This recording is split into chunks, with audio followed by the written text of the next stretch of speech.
Oh, dia punya bunyi retah-retah tu mesti duk kruk-kruk kan. Cantik bang, serius. Lawang tu. Serius lawang. Dia nak kata pink ni dia tak macam pink untuk wanita, ni pink untuk lelaki. Brother, abang misai kita. Abang Bukhari, misai memang steady bang, memang cantik misai bang. Abang jaga abang misai bang. Biasa orang Urusnya. Nampak macu bang. Okey, abang ada booking Nothing 4A Pro. Tapi colour pink. Ni maksudnya jiwa dalam hati tu, orang kata apa, jiwa lembut.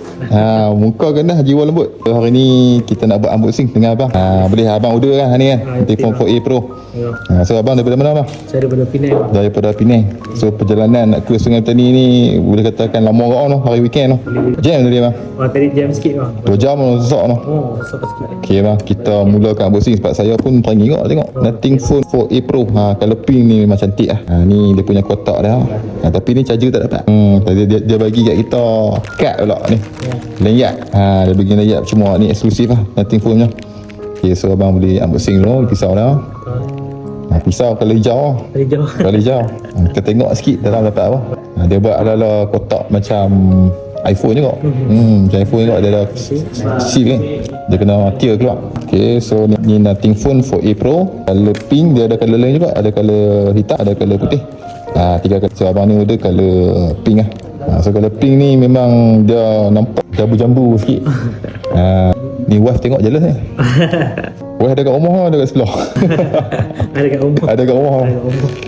Okay, kita tengok dalam dia punya buka dah lain belang-belang ah. Lain belang-belang. So dalam dia tu dia macam tu lah ni. Kita balik. Okey, dia ada tulis. Dia ada tulis sikit perkataan kat sini. This phone is anything you want it to be. Eksklusif. Dia bagi kita baca dia punya ni. So dalam ni saya boleh buka bang, tengok. Dapat apa saya? Casing saya rasa ni. Okey, dapat casing, kabel dia bagi. Kabel dapat. So kabel Nothing lah. Ada tulis kat sini Nothing. Dia nampak eksklusif. Cantik. Casing dia pun saya rasa okey, protection semua okey. Cantik. Okey bang, ni saat-saat yang dinanti kan phone dia tu bang. Nak tengok color dia tu. Color dia tu mesti menarik Ya, bismillah. Bismillahirrahmanirrahim. Sesuai dengan abang misai. Cantik. Lawa serius. Saya mau teringin ni. Saya beli kat bang ni. Baru dapat iPhone ni tu. Saya boleh buka. Dalam tak dapat dah. Charger tak dapat. So charger tak dapat lah. Tapi kabel dia bagi lah. Kabel dia pun eksklusif. Eksklusif. Dia ada tulis Nothing kat sini. Okay, lepas tu satu lagi yang special dah bang. SIM tray, SIM injector dah bang. SIM injector dia unik. Dia macam screwdriver tu.